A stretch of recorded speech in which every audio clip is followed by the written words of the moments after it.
What's up, YouTube? This is MathWiz97, and welcome to episode number 2 of my WWE 2K16 My Career Mode. And we are here in Full Sail University for the debut of Zero. And he'll be teaming up tonight with this man, the Lone Wolf of NXT, Baron Corbin.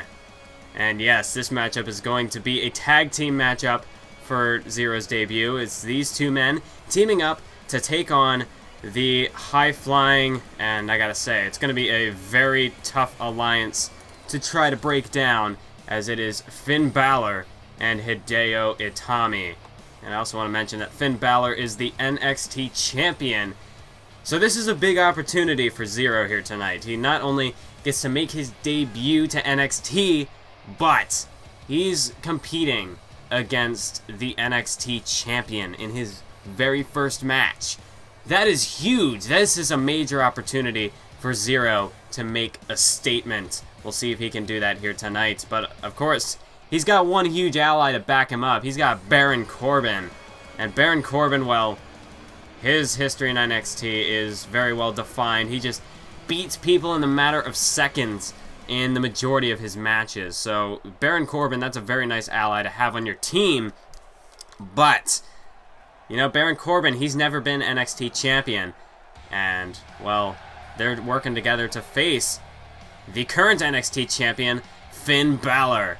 And if you remember, Finn Balor made his NXT debut in a tag team match alongside Hideo Itami when they took on the Ascension. And think about it, at the time, the Ascension were just fresh off of their tag team title loss, but they held those tag team titles for over a year, just decimating every team that they stepped up against. So to have Finn Balor just make his debut, it's his first match in NXT, and he's teaming up with Hideo Itami, who still fairly new to NXT at the time as well, and just like that, they take down the Ascension. That just shows that these two men as a unit, they're a force to be reckoned with. I mean, it's amazing that, you know, well, I guess you would say that hasn't exactly been their focus, but should these two team up, yeah, they can be NXT Tag Team Champions, they can be WWE Tag Team Champions. Finn Balor and Hideo Itami, they are just, in their own right, they're superstars, but then, as a team, you know, if they can work together, they are just unstoppable. Just combining the efforts of Finn Balor, who has years of experience in wrestling on the independent scene in various companies, and the same goes for Hideo Itami. He was very well, I don't even think I can do it justice just saying he was a very popular superstar over in Japan. That doesn't do Hideo Itami justice. He was just a, I mean, Itami and Balor, this is going to be a huge task for Zero and Baron Corbin tonight.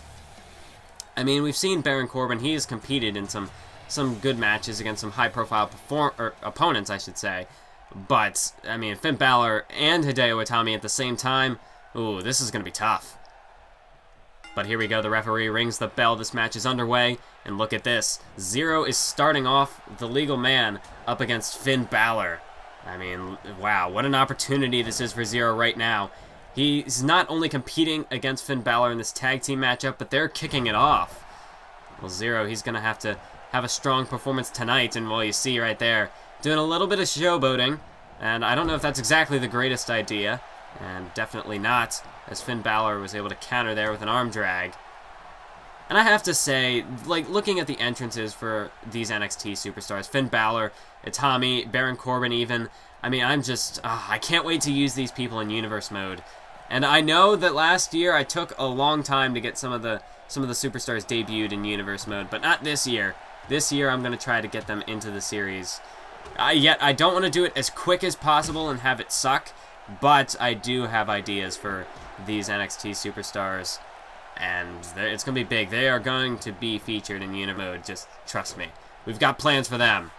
And just even the fact that now, last year it wasn't quite, I don't know. I feel like with NXT it's different when you see the superstars in the game. Like, last year I wasn't all that familiar with NXT at the time. I mean, I had been watching it since NXT Arrival, which wasn't even a full year, and most of the superstars that had made names for themselves, Sami Zayn, Rusev, Bo Dallas, Neville, they had already basically established themselves. But now to see guys like Baron Corbin, like Finn Balor, like Hideo Itami, these guys that I saw debut in NXT, and I've seen their entire NXT careers to this point, it's just really cool to be able to call matches and have them be in the game. That, like, I don't know.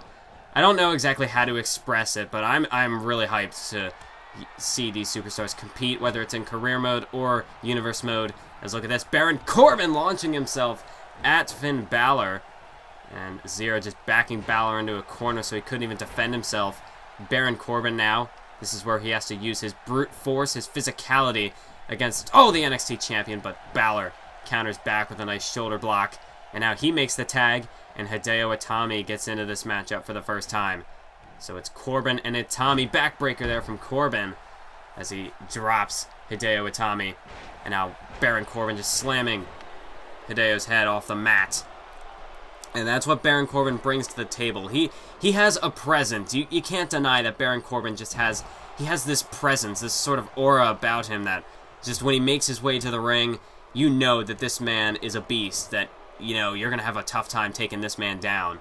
And that's one thing, Baron Corbin, he might not be the most technical in the ring, but he has the power to back it up, and he has a presence, he has the size, the look. I mean, Baron Corbin, you can't ever count this man out of a fight. But at the same time, you're going up against veterans like Hideo Itami and Finn Balor. They may not be, you know, veterans in the WWE, but they've been around the squared circle for many years. They have experience in that ring, and they are some of the most gifted athletes on the roster today. So as we see now, Zero, he wants a tag. He's back in this thing now. He's going to step into the ring with Hideo Itami. Oh, but this is not a good way to meet Itami. Look at that Fisherman Buster there, as Itami just absolutely planted Zero there. And Zero, we saw him showing a little bit of arrogance earlier. He can't afford to do that in a match against superstars of this caliber. He's got to watch himself. As look at this Falcon Arrow from Hideo Itami, as now he hooks the leg on Zero. 1, 2, 3. No, just a kick out at the last second by Zero. Close call there, as that was a 2 count right there. He almost got the fall on Zero, but Zero now fires back with a strike to the gut and a drop kick as he takes down Itami.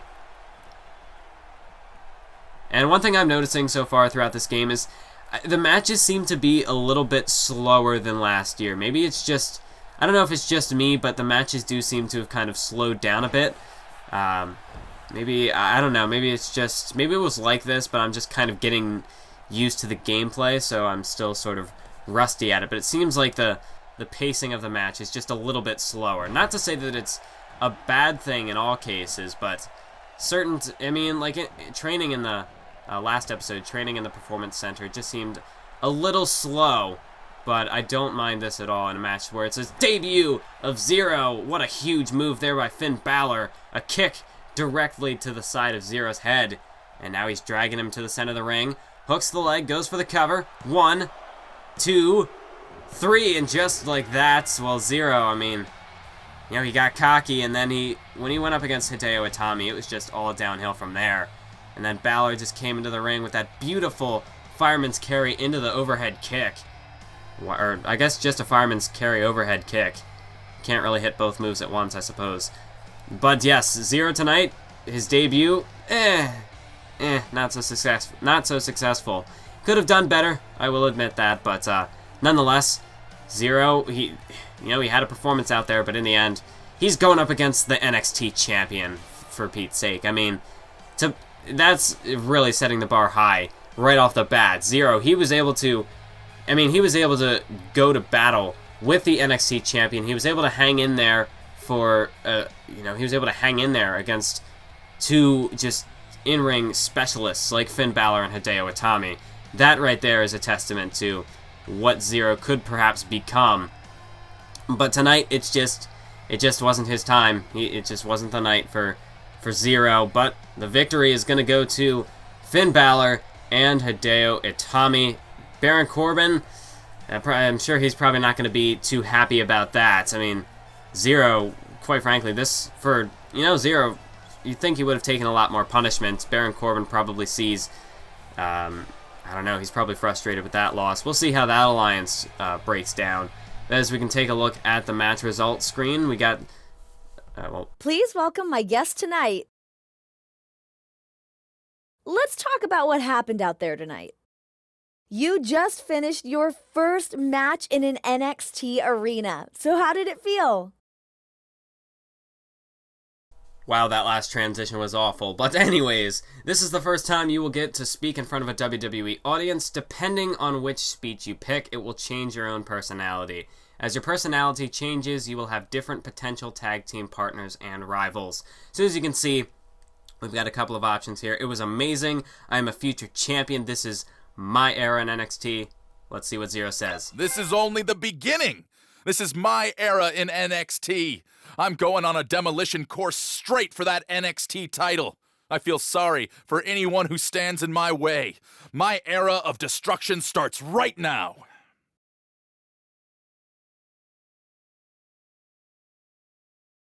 Thanks for the time. Back to you. Maybe it's just me, but I feel like that smile from Renee Young, it's just like, ugh, I don't know. I don't like it. But as we can see, we gained enough popularity from the first few matches to go up a rank. So that's awesome. It looks like we're going to be moving up in the ranks. We have to keep getting into rivalries and winning matches to move up the rankings to become #1 contender and get a shot at the NXT title. So we surpassed Simon Gotch this episode. That's good to see. Zero moving up to number 9. And that is going to be it for this episode. Be sure to stay tuned for the next one, where it looks like we'll be taking on Titus O'Neil. So thank you all for watching, and until then, keep on YouTubing.